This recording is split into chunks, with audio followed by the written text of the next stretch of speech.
Oi, pessoal, sejam bem-vindos de volta ao podcast Fala Xixia, agora com um quadro novo, Fala Xixia Polêmicas e de frente com adolescentes. Então, se você não segue, segue aí, já curte, compartilha. Então, roda a vinheta.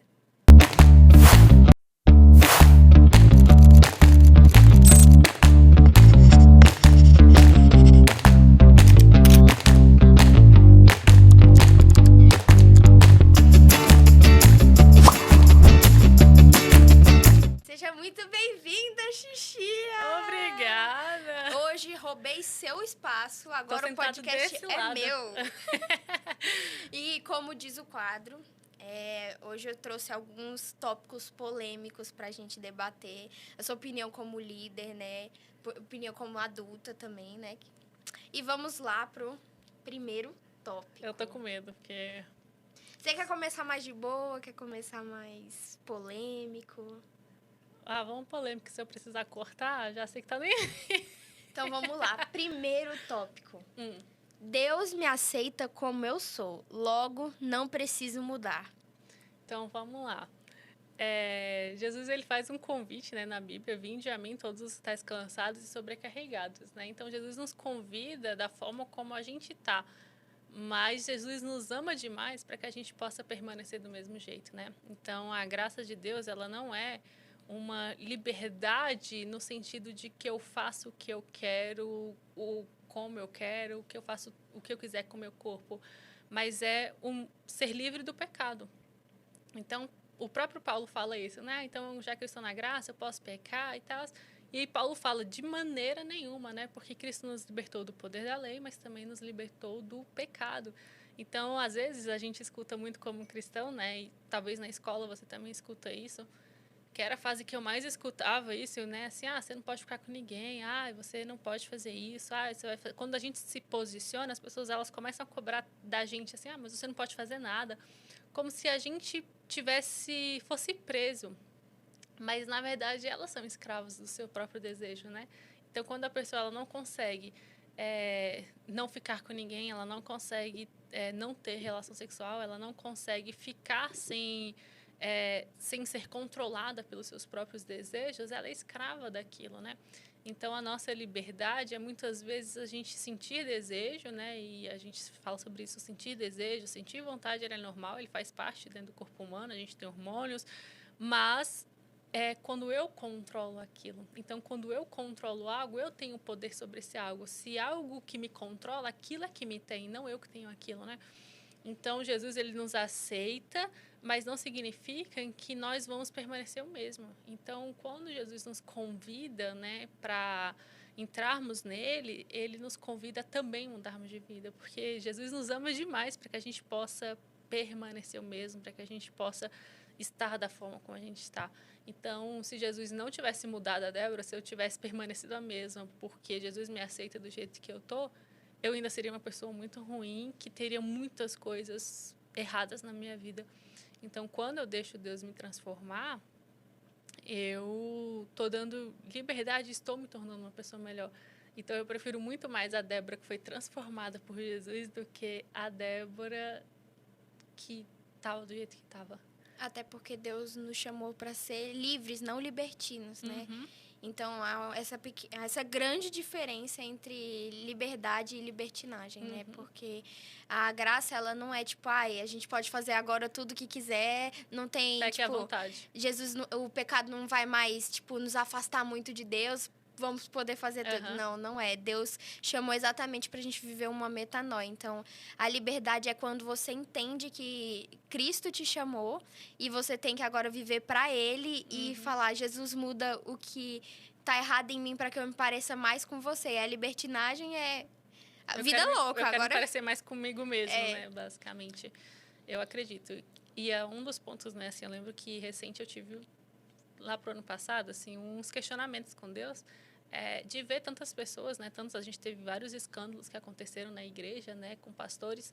E eu lembro que teve um dia que eu estava chorando, assim, de verdade, assim, sentindo tanto a dor das pessoas que foram feridas, tanto quanto a dor do corpo de Cristo, né? De ver pastores, né? E aí eu me coloco no lugar também, né? De cuidar de pessoas e ver pessoas que era para estar cuidando, ferindo, né? e de usarem do título para ferir ou para ter bônus, né, com essa posição. E aí eu comecei a questionar Deus. Eu falei assim, Deus, eu lembro que teve uma pessoa que era bem conhecida, eu lembro que eu fui uma vez que essa pessoa chegou no Brasil, que foi ministrar.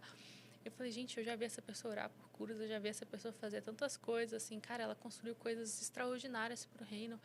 E aí o Espírito Santo falou comigo que deixar Deus mudar o nosso caráter é uma decisão diária. Então, tem muitas pessoas que elas são cheias de Deus, elas construíram coisas incríveis, mas que aos poucos elas não foram deixando Deus transformar o seu caráter. Então, tudo Jesus vai transformando, né? Então, e são coisas que são graduais. Então, a nossa vestimenta, o Espírito Santo vai nos confrontando, o Espírito Santo vai nos exortando, o nosso linguajar, a forma como a gente trata o outro. Então, a gente precisa deixar o Espírito Santo nos mudar.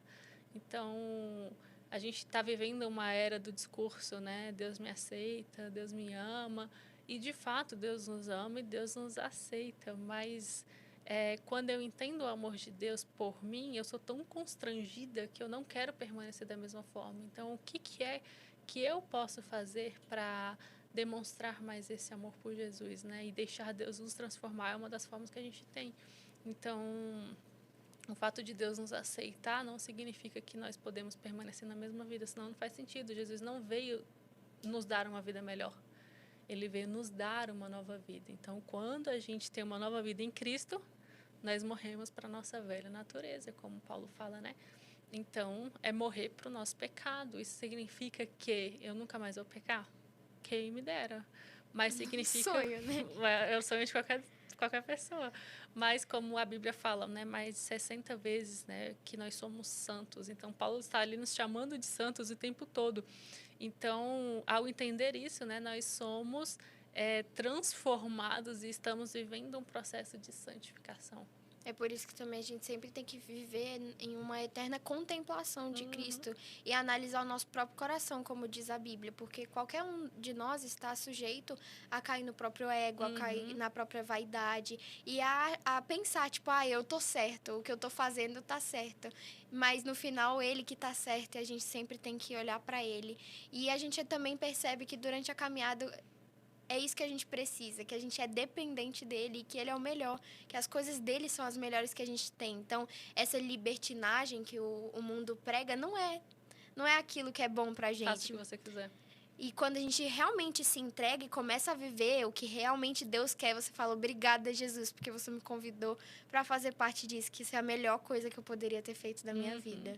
Gente, a Débora sem Jesus, ela é uma pessoa rancorosa. A Débora sem Jesus é uma pessoa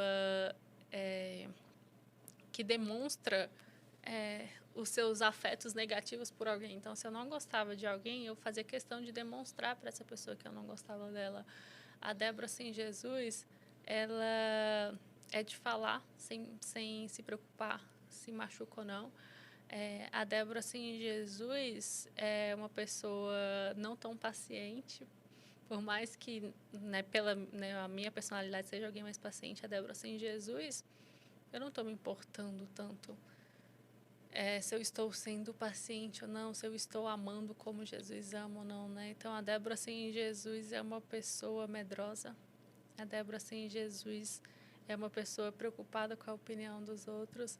A Débora sem Jesus não é uma boa pessoa. Então, graças a Deus, eu tenho deixado Jesus. Ops. Eu só ia literalmente tirar o teclado do... Eu derrubei o copo de água. Você estava falando da Débora sem Jesus. A Débora sem Jesus teria sido... Não tem água aqui, ó? Não, coloca água aí. Não precisa colocar, não. Não, coloca... Cadê? Coloca água lá pra ela. Few moments later. Então, pro próximo tópico.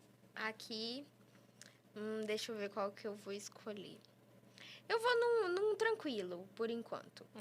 Efeito manada na adolescência, que é muito comum. Acho que nenhum adolescente escapa de cair em algum momento no efeito manada, no Maria vai com as outras, e acaba fazendo coisas que no futuro se arrepende por ter ido na onda das outras pessoas. Eu acho que esse é um dos maiores problemas do líder. Eu acho que é esse efeito manada. Na liderança eu percebi que os adolescentes eles vão muito Maria vai com as outras, né? Então eles se importam muito e eu era assim também como adolescente. Mas eu sempre fui uma adolescente, né? Enfim, decorrente de tudo que tinha acontecido na minha vida, abuso. Então assim, eu achava que essa personalidade, não essa falta de identidade, era decorrente de um abuso. E quando eu assumi a liderança, eu vi que, na verdade, a falta de identidade, e ainda mais no mundo, como a gente falou, né, na pergunta anterior, sobre permanecer, do jeito que está, Deus me aceita, infelizmente a gente vive também reflexo hoje de pessoas que viveram nesse mundo do eu faço o que eu quiser, meu corpo, minhas regras. Sim. Então, a gente tem muita falta de paternidade, né? Então, a gente tem muitas pessoas que hoje são frutos de relacionamentos casuais, né? E acaba que interfere muito, né? Falta de paternidade, que interfere muito na identidade. Então, acaba que a busca por uma aceitação é uma falta de identidade, uma busca por validação, uma busca por um grupo, né? Então, o ser humano por si só, ele foi criado para estar junto, né? Quando Deus cria Eva, na época Adão, né? Os dois só teve o nome depois da divisão, da queda.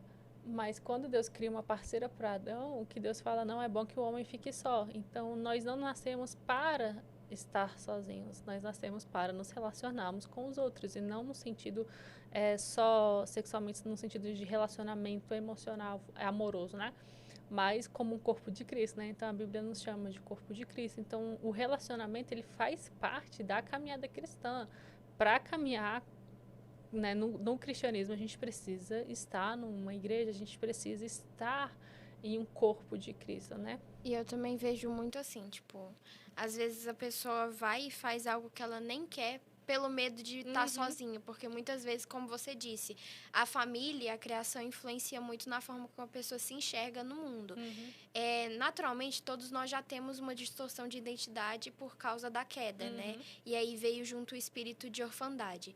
E aí, se a pessoa ainda já tem um contexto familiar totalmente quebrado, ela vai muito, tipo, eu vou fazer isso, eu nem quero, porque eu cansei de ficar sozinha, eu cansei de todo mundo me excluir, eu cansei de todo mundo falar que eu não presto, que eu sou a certinha, que eu sou a diferente.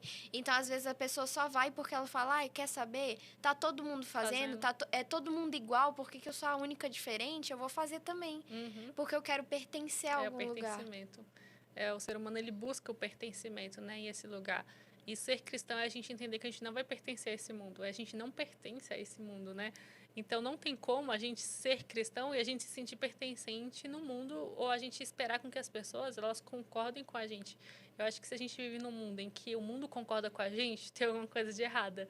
A gente não está se posicionando, a gente não está agindo de forma correta, a gente está fazendo alguma coisa errada, porque se o meu linguajar está igual ao do mundo, se a forma como eu me visto está igual ao do mundo, se a minha vida amorosa é igual ao do mundo, peraí, o que tem de diferente em mim? Então, Jesus está sendo revelado na minha vida. Então, hoje a gente tem visto, né, assim, eu pelo menos eu não sou tão a favor, e aí é uma opinião pessoal minha, mas um cristianismo muito lifestyle, sabe? Assim, ser crente virou algo descolado e virou algo legal, e não algo que te transforma. Então, a igreja não é um clube social para você ir ali no domingo e, tipo assim, bate meu ponto aqui. Porque hoje a gente vive, né, numa parte muito... como eu posso dizer? As pessoas, elas buscam cuidar, né, da sua... Já entendemos, né? A sociedade já entendeu que nós somos corpo, alma e espírito. Então, algo que tem sido muito falado na parte de coaches mesmo, é de cuidar tanto da espiritualidade, você cuidar da sua espiritualidade, você cuidar do seu corpo e da sua alma, né? Cuidar do corpo, alma e espírito. E aí as pessoas, elas estão indo para a igreja para cuidar do seu espírito, não para ser transformadas por Jesus muitas vezes, mas para cumprir ali o que a sociedade está falando, que você precisa estar como uma roda da vida. Eu sei que tem um negócio, algo assim, que é uma roda da vida, que tem uma parte da espiritualidade que você faz ali. E aí tem pessoas que, a espiritualidade não está tão boa aqui. Então, se tornou algo descolado. Ser cristão é algo descolado, né? E a gente saiu de dois extremos, né? Antigamente, ser cristão eram ser pessoas chatas, pessoas que tinham muitas regras, que tinham muitas coisas. Então, a gente saiu de um legalismo, a gente saiu de um lugar onde tinha muitas regras, muitas coisas. E eu não estou falando que eu concordo, porque eu já me feri muito com regras, com exposição, com posicionamentos, né? Com obrigações. Que, inclusive, a Débora, que vivia num contexto extremamente religioso, extremamente de regras, fazia muito mais coisa errada do que a Débora, que vive entendendo a graça de Deus e deixando Deus transformar. Mas a gente saiu de um contexto em que ser cristão era chato para um contexto de que ser cristão é você fazer o que você quiser, você permanecer do jeito que você quiser. Então, eu confesso que esses dias ontem eu estava tendo uma conversa e eu falei, cara, eu me espanto. Porque, assim, eu não sei se eu vivi dentro de uma bolha, mas, às vezes, as pessoas chegam assim... e aí? Uma pessoa que eu saí há um tempo, aí alguém chegou, e aí, vocês estão ficando? E aí, beija? Aí eu, não estou ficando, não estou tendo nada em relação... E era uma pessoa cristã, que vive dentro da igreja, que é uma liderança. E aí eu fiquei, gente... Aonde foi que a gente normalizou que relação sexual antes do casamento tá tudo bem? Tipo assim, onde foi que isso virou normal, né? Não existe esse confronto, tipo assim, não, cara, tá errado. Então, eu acho que na adolescência, a gente busca muito essa aceitação, a gente quer muito pertencer a um grupo, não só na adolescência, mas na vida toda a gente quer pertencer a um grupo. Ninguém gosta de andar sozinho, de estar sozinho, né? Por mais que às vezes eu gosto de ter meus momentos sozinha, de estar ali, meu momento introspectiva, né? Mas tem hora que eu vou atrás, assim, até tenho alguns amigos que brincam de estar no seu modo social agora, tô no modo social ativado. E aí também, tipo, conversa muito com o que a gente tava falando do eu posso ser tudo o que eu quiser, porque o efeito manada, ele vai te influenciar isso, ele falar, não, amiga, tá todo mundo fazendo, você pode fazer, você vai ser estranho se você não fizer, tá todo mundo fazendo isso, por que você não faz também? Porque aí a gente entra, cara, realmente tá todo mundo fazendo. Por que eu não posso fazer? Por que eu não vou fazer? Por que eu vou ser diferente? Sim. E aí entra também na questão do devocional. Aí você tem que ter sua identidade firmada em Deus. Para ele falar, não, você é mais do que isso. Você é uma princesa, você é um príncipe, você é um embaixador. Você não é o que você faz. Você não é o que você faz. Você é o que eu digo. Você é minha filha, você é meu filho. Então, essa identidade no devocional é extremamente importante. Porque sem o Espírito Santo, sem o relacionamento, a gente não passa de fariseu que conhece a Bíblia. E aí, a gente vê muito isso, né? Do eu preciso me tornar... Então, eu já trouxe esse exemplo para os adolescentes diversas vezes, né? Eu não gosto de forró. Mas, quando eu era mais nova, eu tinha uns 18, 19 anos, eu fiz aula de dança de forró porque os meus amigos faziam. Os meus amigos dançavam e faziam aula e eu queria me sentir aceita porque todos os meus melhores amigos, os meus amigos fazem. E aí eu gosto de forró, me ensina, quero fazer aula, não sei o quê. E aí hoje eu falo, gente, eu não tenho problema de virar e falar que eu não gosto. Por mais que vocês coloquem raça negra gospel o tempo todo, mais para me provocar muitas vezes, mas que vocês escutem.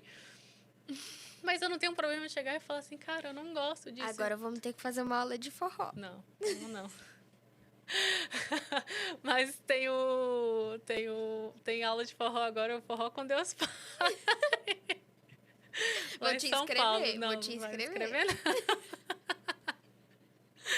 Mas muito legal, muitas pessoas vão, não tem problema. Quem gosta, gente, é o forró cristão, é o forró, quem gosta, vai, aproveita, divirta, siga até a pessoa que criou o Forró com Deus Pai, já interagi lá, mas eu não gosto de fazer aula de forró, não tenho problema nenhum em falar sobre isso. Mas antigamente eu ficava assim, até falar isso, ai meu Deus, as pessoas que vão assistir, não, tá tudo bem, se eu não gosto de algo, isso não muda a minha identidade. Então, eu não tenho problema, às vezes, de chegar e falar, não vou para tal lugar. Esse lugar não colabora comigo, esse tipo de linguajar não convém, não é conveniente comigo de eu estar lá. Então, esses dias eu falei assim, Espírito Santo, o que você quer fazer, né? O que você quer falar? Então, eu vou para esse lugar, eu não vou para esse lugar, né?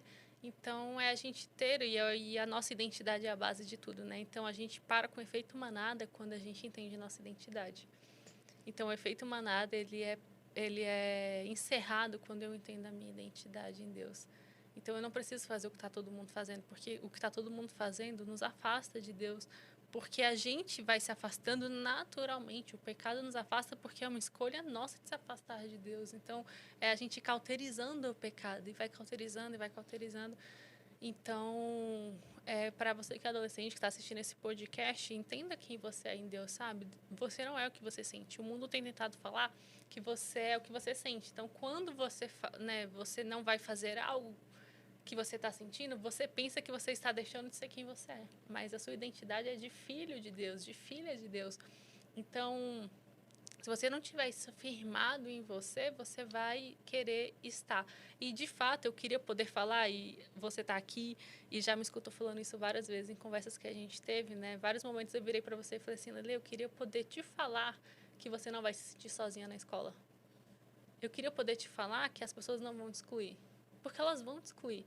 E esse é um preço que você vai ter que pagar pelo evangelho. E não é fácil. Não é. Não é fácil. A gente chora, a gente sente a dor de ser excluído, mas é por isso que a gente tem que se achegar a Deus, porque Ele nunca vai nos abandonar. E eu gosto muito de olhar as histórias da Bíblia, porque se a gente parar para pensar, Abraão, quando foi chamado, ele foi o diferente da manada. Ele estava vivendo num povo que ninguém sabia da existência de Deus ainda, porque Deus ainda não tinha, tipo... Alguns tinham tido, tipo Noé e tal, mas que, no geral, não era um Deus conhecido. Ele vivia numa sociedade politeísta e ele fala, não, um Deus falou comigo e esse é o Deus. É o Deus que eu vou seguir. Então, ele foi o diferente. Imagina, cara, como é que foi pra ele tomar essa decisão de realmente sair, porque Deus falou com ele e ele era de uma sociedade politeísta. Uma sociedade que todo mundo adorava outros deuses. E, de repente, o grande eu sou fala com ele e manda ele ir e ele segue. Sendo diferente. Indo contra todo mundo e obedecendo a voz de Deus. E se a gente observar as pessoas da Bíblia, né, que viveram grandes coisas, então, assim, vocês hoje, né, você me entrevistando como adolescente e sendo assuntos de adolescente, você que escolhe se posicionar, você vive... Eu sei que quem se posiciona vive sozinho, quem se posiciona às vezes é excluído na escola, quem se posiciona como cristão não vai ser o descolado da escola. Então, você paga o preço, né, vive consequências, e aquilo que a gente planta, a gente colhe. Então, você está colhendo esse fruto que hoje pode parecer algo ruim, e aí, né, eu já falei várias vezes assim, eu sei que o que você sente é real e eu sei que dói. E como líder, eu tenho o mesmo sentimento, né, de às vezes me sentir sozinha, às vezes de não ter amigos, de ser a líder em todos os ambientes que eu tô, e de, às vezes, querer ser só uma pessoa normal, uma pessoa que tem uma vida normal, uma pessoa... A Débora. E, às vezes, eu tenho um sentimento também de me sentir sozinha, de, às vezes, não ter para quem falar alguns sentimentos pela questão da minha exposição, do que você está sentindo. Não, mas um líder, às vezes, pode estar chorando, o líder pode... Falo muito sobre vulnerabilidade na liderança, mas tem coisas que a gente precisa se guardar e guardar no nosso coração.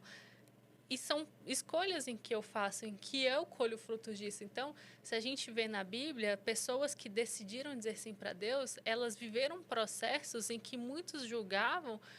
O próprio Jesus, quando estava indo ali, ele tinha uma missão de ir para a cruz. E, você não é o rei dos judeus, você não é o filho de Deus, pede para o seu pai te tirar aqui da cruz. Então, quantos momentos a gente escutou, pede para o seu Deus fazer isso. Ah, mas pede para você viver isso...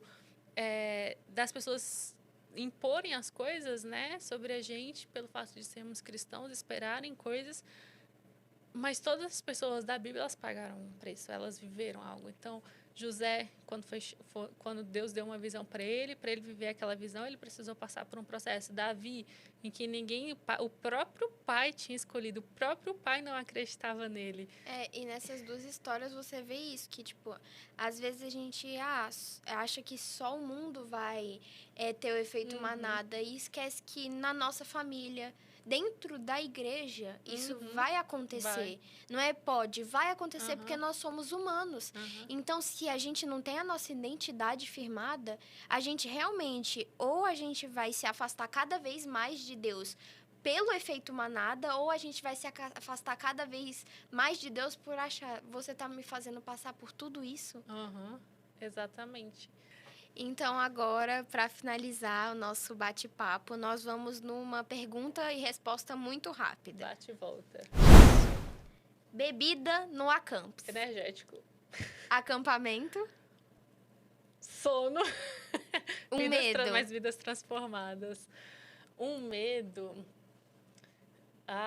Um medo. Cara, é engraçado, mas o meu medo é não viver os planos de Deus para minha vida, que também, às vezes, é o meu medo de quando eu estou vivendo, de me sentir insegura muitas vezes, por não saber o que Deus está fazendo. Próxima. Liderança. Liderança, vidas transformadas. Redes sociais. Posicionamento e influência e não ser influenciado. Um personagem bíblico. Paulo. Um livro que todo líder deveria ler. Liderando como Jesus. E a última, um conselho que você daria para sua versão de 18 anos. Siga aquilo que Deus tem falado com você. Não abra mão dos seus valores por nada, dos seus princípios bíblicos. Ame Jesus mais do que tudo. E não busque as coisas do mundo, o sucesso do mundo. Busque as coisas de Deus, porque os planos de Deus são muito melhores do que você pode imaginar. Eu acho que com 18 anos eu tinha medo, morria de medo de viver o que Deus tinha para minha vida. E eu falava para Deus, tira o cavalinho da chuva, se você acha que eu vou viver ministerialmente, se você acha que eu vou viver essa vida.